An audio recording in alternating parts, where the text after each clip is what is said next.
दोस्तों, एक बहुत बड़ा फैसला सरकार ने किया है और कई सालों से ये फैसला फौज को लेके पेंडिंग था, स्पेशली द इंडियन आर्मी। और बहुत सालों से पेंडिंग था और इसकी बातचीत हम कब से करते चले आ रहे हैं, लेकिन अभी अप्रूव हो गया है।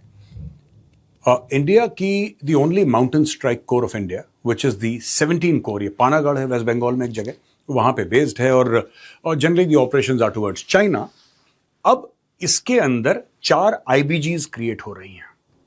आईबीजी यानी कि इंटीग्रेटेड बैटल ग्रुप। तो इसका एक 59 डिव है, एक इसका 23 डिव है, यानी कि 59 और 23 div plus some elements of artillery, वो भी हम आपको बताएंगे, दिव्यास्त्र वगैरह वगैरह। आईबीजी क्या है, इसके पीछे फिलॉसफी क्या है, इसकी जरूरत क्यों पड़ी, तो चलिए शुरू से मैं आपको बताता हूं कॉन्सेप्ट क्या है। दोस्तों, ऐसा होता है कि जो एक इन्फेंट्री डिवीजन है, ठीक है ना, इट्स प्रीटी लार्ज। एक इन्फेंट्री डिवीजन हो गया, एक आपने बोला आर्मर्ड डिवीजन हो गया, तो ये एक स्पेशलाइज्ड डिवीजन होते हैं। तो उसमें इन्फेंट्री हैवी होता है या आर्मर्ड हैवी होता है। इसका मतलब ये नहीं कि उसमें सिग्नल के एलिमेंट नहीं होते, उसमें इंजीनियर्स के एलिमेंट नहीं होते, उसके ईएमई के एलिमेंट नहीं होते। ऑफ कोर्स होते हैं, उसके बिना गाड़ी आगे बढ़ेगी नहीं। तो आपको उसमें आर्मी सर्विस कोर भी चाहिए, आपको ऑर्डिनेंस कोर भी चाहिए, आपको 10 एलिमेंट्स चाहिए, मेडिकल के चाहिए, ये सारी की सारी चीजें। लेकिन फाइटिंग कंपोनेंट जो होता है एक इन्फेंट्री डिवीजन में, दैट इज लार्जली इन्फेंट्री। फिर उसको सपोर्ट मिलता है। तो होता यह है कि जब आपको ऑपरेशंस के लिए जाना होता है, राइट, तो you know let's say there is an arty brigade. मैं एक आपको एग्जांपल दे रहा हूं। तो ऐसा माना जाता है कि फिर आप कंपोनेंट्स कलेक्ट करते हैं जो कि उसी का हिस्सा होते हैं बाय द वे, लेकिन वो आउटसाइड द रेल्म भी हो सकते हैं, आउटसाइड द इफ यू से ऑफ दैट इमीडिएट स्ट्रक्चर भी हो सकते हैं। तो उनको फिर ले जाके आप जाते हैं और आप हमला बोलते हैं या आप लड़ाई लड़ते हैं। अब इसमें लगता है time.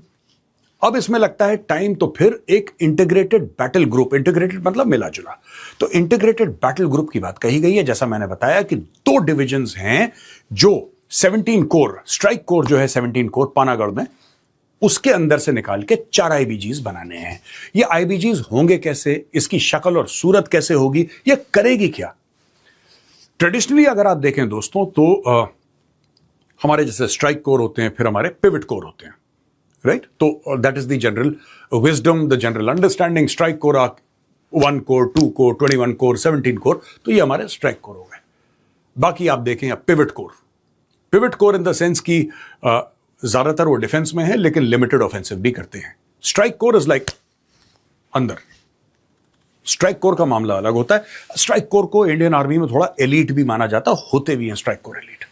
So any general who commands a strike corps, you know, तो फिर ये बात होती है कि he's commanded a strike corps, वो बड़ी बात मानी जाती है।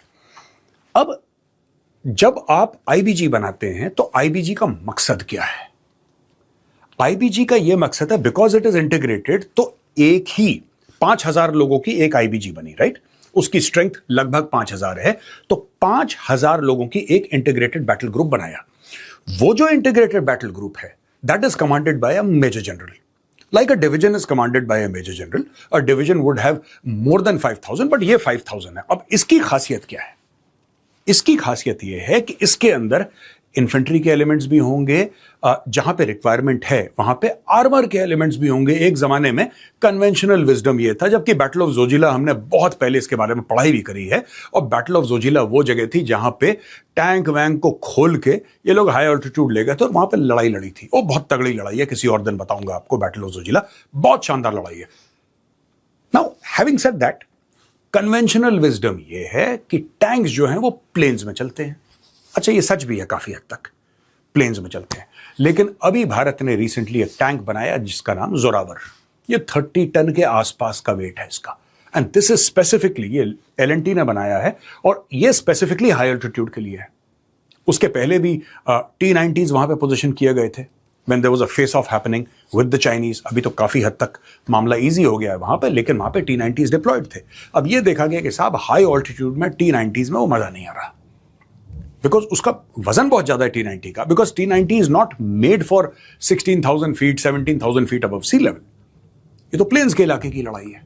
It's essentially a Russian tank, plains के इलाके की। तो अभी तक कन्वेंशनल विजडम ये था ज्यादातर कि सब like you have for example आपका पंजाब का इलाका है, that is typical tank country. Rajasthan है टिपिकल टैंक कंट्री, जम्मू है, लोअर जम्मू खासतौर से। I am not talking about कि आप कहीं और ही पहुंच जाओ जम्मू में, लेकिन lower Jammu typical tank country, Gujarat typical tank country. तो ये पूरी एक बेल्ट है, वेस्टर्न बेल्ट। तो आप ये देखते थे कि जो मैक फोर्सेस थी, मैक फोर्सेस का ज्यादातर जो डिप्लॉयमेंट थी वो अब राजस्थान, पंजाब, पंजाब राजस्थान, थोड़ा बहुत जम्मू, इस तरीके का रहा है। मैंने तो ऐसे ही देखा है। अब बात यह है कि with the coming up of Zorawar and आप ये देखिए जिस तरीके से पीएलए मैनेज कर रही है पूरा मामला, People's Liberation Army of China ने क्या करा है कि क्योंकि they are on a Tibet तो प्लेटू है ना, तिब्बत तो प्लेटू है, तो वहां पे फ्लैट जमीन बहुत है। हमारे यहां हमारी टोपोग्राफी थोड़ी सी अलग है और हमारी टोपोग्राफी जो है वो थोड़ी सी चैलेंजिंग है। पीएलए को इतना चैलेंज नहीं है बिकॉज टोपोग्राफी जो टेरेन है वो अलग है, हमारी टेरेन थोड़ी सी अलग है दोस्तों। अब ये जो आईबीजी है इसमें तकरीबन 5000 सैनिक होंगे, commanded by a major general, and this will have components of artillery, infantry, armor. Let's use the word mech forces.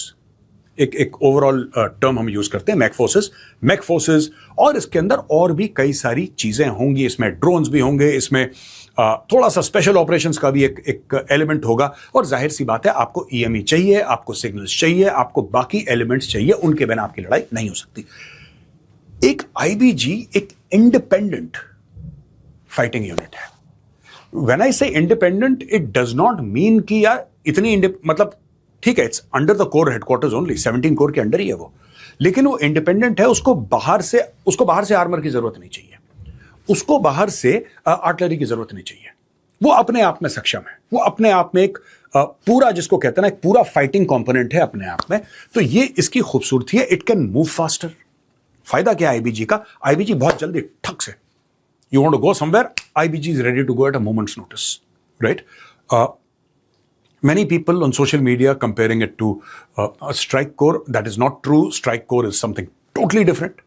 वो बहुत अलग चीज है. It's a different thing. Strike corps बहुत बड़ी चीज हो गई फिर. Strike corps is a different category altogether. But IBG is pretty dangerous. It's pretty lethal in its own right. एक certain level पे. ठीक है जी। तो अब इसके अंदर और अलग अलग कंपोनेंट्स क्या हैं? तो स्ट्राइक कोर हो गई। अब इसके अंदर एक कंपोनेंट आता है जिसको हम कहते हैं भैरव बटालियन। आपने बड़ा सुना होगा, आपने सिख लाइट इन्फेंट्री की भैरव बटालियन का वो मार्च भी देखा होगा रिपब्लिक डे की परेड में। भैरव बटालियन इनिशियली ऐसे कंसेप्चुलाइज की गई है इन द इनिशियल फेजेस। अब आगे जाके और डेवलपमेंट उसकी होगी तो होगी, वो बात की बात है। अब ये डिप्लॉय होगी, फिर आर्मी कीप्स ऑन इंप्रूविंग। ये फौज की आदत होती है, अच्छा ये ठीक नहीं है, इसका ये करो ये करो।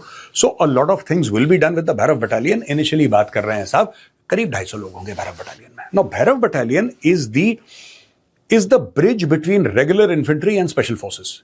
तो जब हम पैरा एसएफ की बात करते हैं, para SF is essentially a strategic force. उनके टारगेट स्ट्रेटेजिक होते हैं। और क्या कभी कभी पैरा एसएफ को ऐसी चीजों के लिए डिप्लॉय किया जाता है which are non strategic? Of course, I don't want to say anything controversial here, but para SF का काम ही कुछ और है। उनका they have a totally different skill set for a totally different objective. उनका गेम अलग है, पूरा का पूरा, very very removed from the regular army. उनका पूरा गेम अलग है पैरा एसएफ वालों का।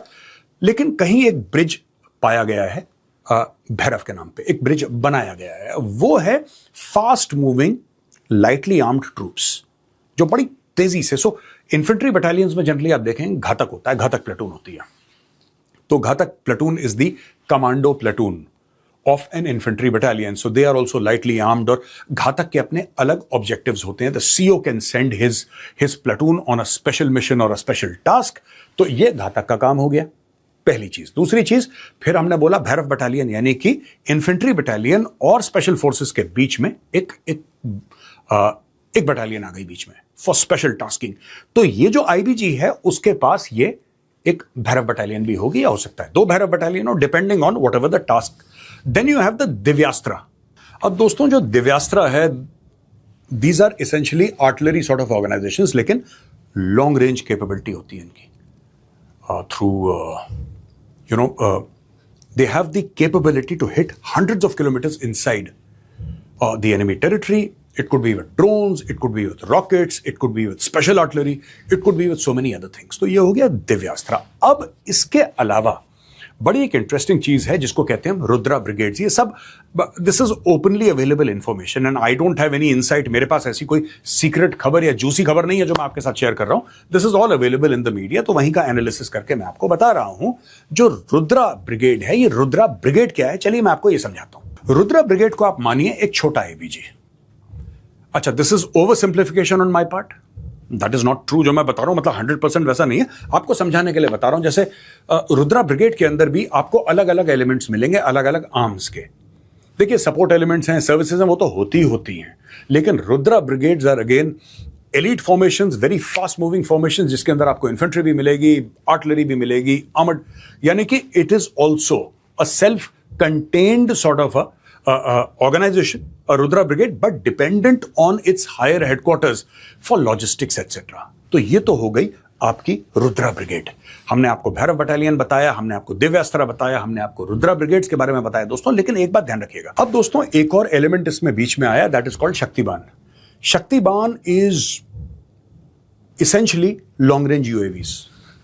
एक मैं आपको समझाने की कोशिश कर रहा हूं कि एबिलिटी हमें, अगर आप रशिया यूक्रेन की लड़ाई देखें, या फिर आप ईरान और यूएस की लड़ाई देखें, इजराइल और आप हिजबुल्लाह की लड़ाई देखें, या फिर आप ऑपरेशन सिंदूर को स्टडी करें, how further can you hit, आप कितना दूर मार सकते हैं, राइट? आप कितना दूर मार सकते हैं, आप कितने दूर एनिमी को उसके ऊपर घातक हमला कर सकते हैं, और जब एनिमी आपके ऊपर जवाबी कार्रवाई करे, आप अपने आप को कैसे बचा सकते हैं।